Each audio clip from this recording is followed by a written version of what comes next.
A few months ago, the Hamnet film came out, and genuinely I've not been able to stop thinking about it since. And it's been a lot of tears. I think that film genuinely broke my heart. Not even just broke, it ripped out of my chest, ripped it across the room, and stamped on it 64 times. It was like a stack of smashing. I have decided that I'm finally enough over the film that I can read the book. So for the next few days, I'm going to be reading Hamnet by Maggie O'Farrell, and we're going to see, can a book break your heart if the film actually lives up to it? A book is always better, but sometimes, I say always in quotation marks because sometimes the film can be a little bit better. Oh, I'm also going to annotate it as we're going. There are going to be some sad quotes at the end. If you're deciding whether or not to read this book, this is the video for you. I have not started reading Hamnet. It's the next day. I read like the first few pages whilst I was in the car. I need to pay attention to this because I can't get my heart broken if I'm breezing through it, you know? I'm about to go out. I can't tell you where because that would slightly dox myself. Cute little bookshop. I think it's an indie bookshop. I'm not entirely sure, but I've had a voucher a very long time. So we're gonna go there and I'm gonna spend said voucher and we're gonna see what books we can get. Think of the books that I actually want. I don't really know if it's like a specific type of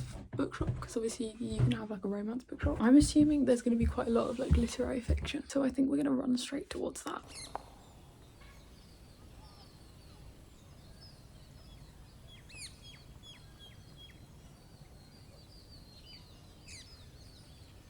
I did the book shopping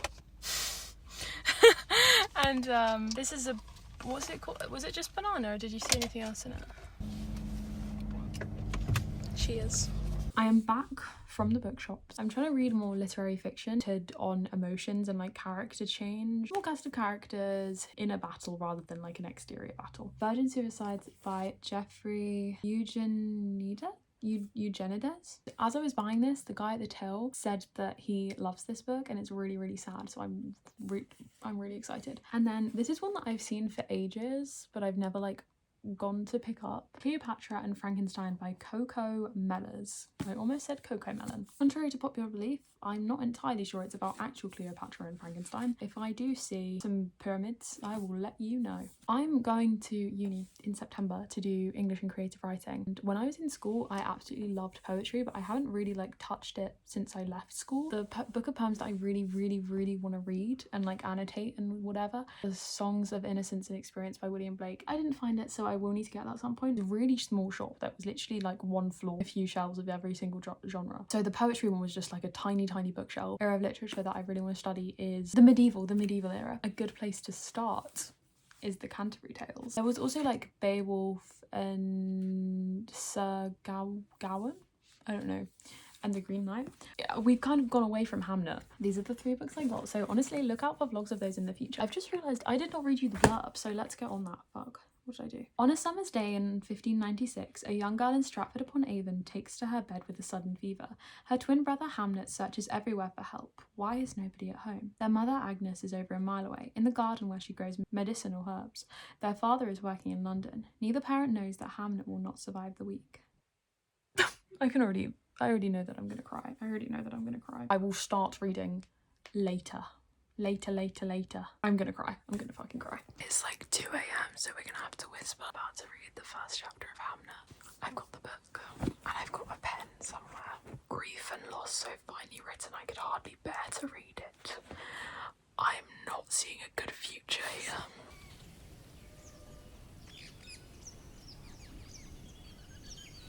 Very different than the beginning of the film. The film is in the past, whereas this, I don't know if it's gonna go back to the past, but I really like how it introduces all the characters. It kind of like whizzes around them, keeps them very closely linked to what's happening.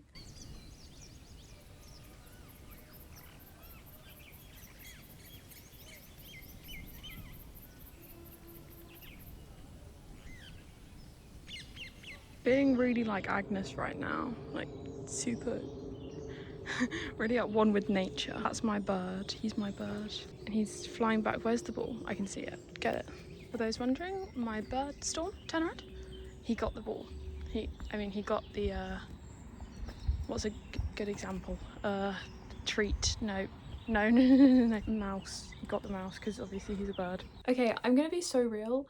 It's taken me so long to read Hamnet that I've actually ended up buying more books. In a really bad reading slump at the moment. I don't really know how to get out of it. Okay, you know what? This is actually related to Hamnet. When I watched the film, I've never really like thought, this is gonna sound really privileged, and I'm very lucky to have lived a life like this. I've never really like thought of death as something that's actually like going to happen. All of my grandparents, my parents are both happy and alive, touch wood. My brother's still alive. Whenever something bad has happened, like my brother, when we were kids, my brother was really sick, but he got better. So in my head, it's never been something that can like, will just happen.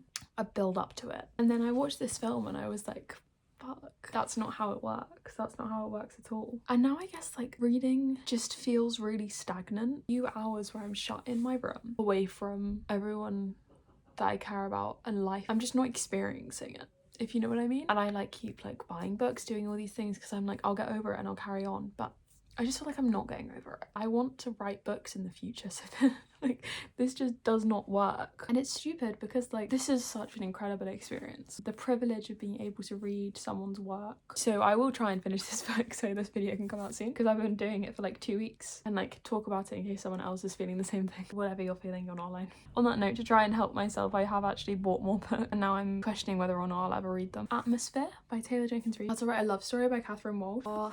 Infinite Fates. I also got them all from Tesco. I felt so performative today. I was wearing a jumper that I'd crocheted, buying books in Tesco. I don't know if that's what performative men feel like reading their books on the train, but you know.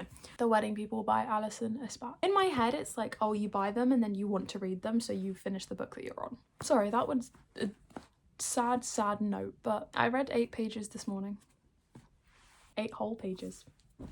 Good job. It's the next day. I don't feel ill, I just sound it, which is great. I looked it up and I'm 55% through, so hopefully we're gonna finish it today. I've finally gotten over a sort of reading slump, because now I'm actually like, before I was not excited to pick up the book, now I actually am, and I'm excited to see what's gonna happen. I'm really enjoying the book. I really like how it's not like chronological. It's kind of giving a lot more information on like the world and 17th century, 16th century. Wait, 1604 was when Othello was released. Was Hamlet before or after Othello? I'm going to assume before. Late 1500s, early 1600s. There's a bit about like the difference in class because of where the two families have come. I think they've actually said that he's William Shakespeare. I don't know if you're supposed to know that. I'm assuming you're supposed to know that going in. Even though Hamnet is like the titular character, that doesn't really seem to matter. You're learning a lot more about Agnes than you are him. I don't think I ever said this at any point, so I'm just gonna add it in here. He's like eponymous. Is that how you say that word? He's the titular character. Doesn't actually... It's more about the effect his life has on other people. Isn't really the main character in like the essence of the world. I feel like that's more Agnes. He has such a big effect because of his death, because of his life,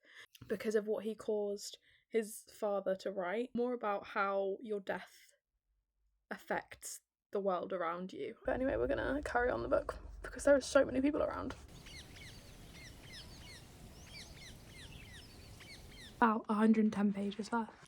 I'm pretty sure the rest of it is all one chapter. It's really sad, and I'm really glad that I carried on with it because it's so good. I'm very excited to see the ending. I think it's gonna be a very emotional. We're back with the hawk. I finished the book.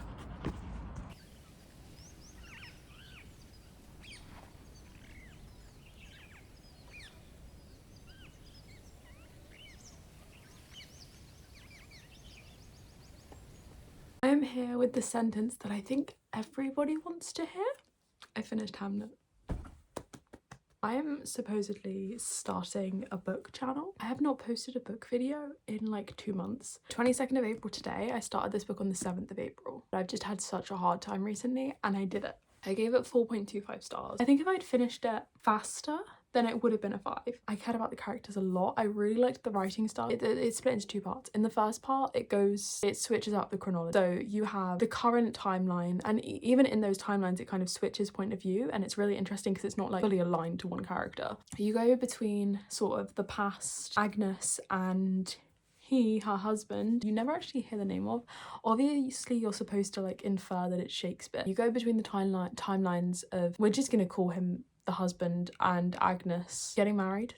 They get married, they fall in love, they get married. Kids. Agnes, her entire life is she's kind of like the village, I'm gonna say truth teller. She can like see parts of the future and she like voices it and she knows how to heal people. And she has only ever seen that she's gonna have 2 kids. Susanna, her firstborn, her first daughter. And then she's pregnant with twins. And from the beginning, she's like, fuck. You go between that and the present, I'm gonna say, which is Hamnet. His twin sister Judith is sick and he's trying to find someone that'll help heal her. What's he gonna do? How's he gonna save her? I think it's interesting to compare to how that's done in the film, where it's done very chronologically. You don't really meet Hamnet until he's like grown up as a kid, and then the second part is chronological, and it's pretty much all told from Agnes's point of view. There's bits and pieces where it kind of splits off and goes into the kid. Most of the time it's Agnes, and she's kind of dealing with the after effects of, well, everyone knows that Hamnet dies. She's dealing with the after effects of the death of her child. Personally, the book I don't think it broke my heart.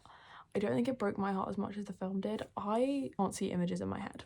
So when I read, I'm very much reading for like the words, how they sound, how they go together. I can't make an image. And I feel like the film did it better, mostly because you can see the characters, you can see that they're real people. I just feel like the writing style didn't help me picture. I'm just gonna say picture, even though I can't picture. I did cry. I feel like it has kind of helped me get out of the reading slump, which is always good. I just do want to talk about how gorgeous the cover is. I'm really glad I got this cover and not the film cover. This is one of those books that I think everyone should read, you know? Let me find some of the quotes that I underlined. And there by the fire, held in the arms of his mother, in the room in which he learnt to crawl, to eat, to walk, to speak, Hamnet takes his last breath. He draws it in, he lets it out.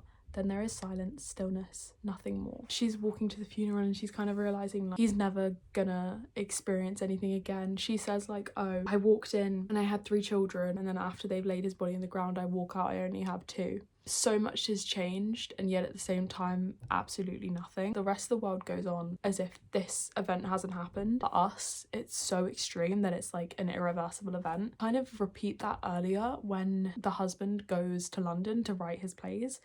And it's like she walks past all this commotion, says goodbye to her husband, and it's like a heartbreaking thing. And then she walks back and the people are all just doing exactly as they were before. You guys haven't changed, but my entire world has. A strangely difficult idea too, that she entered this place with 3 children and she leaves it with 2. That you kind of know the ending, but you read it anyway just because of how much it means. What is the word, Judith asks her mother, for someone who was a twin but is no longer a twin?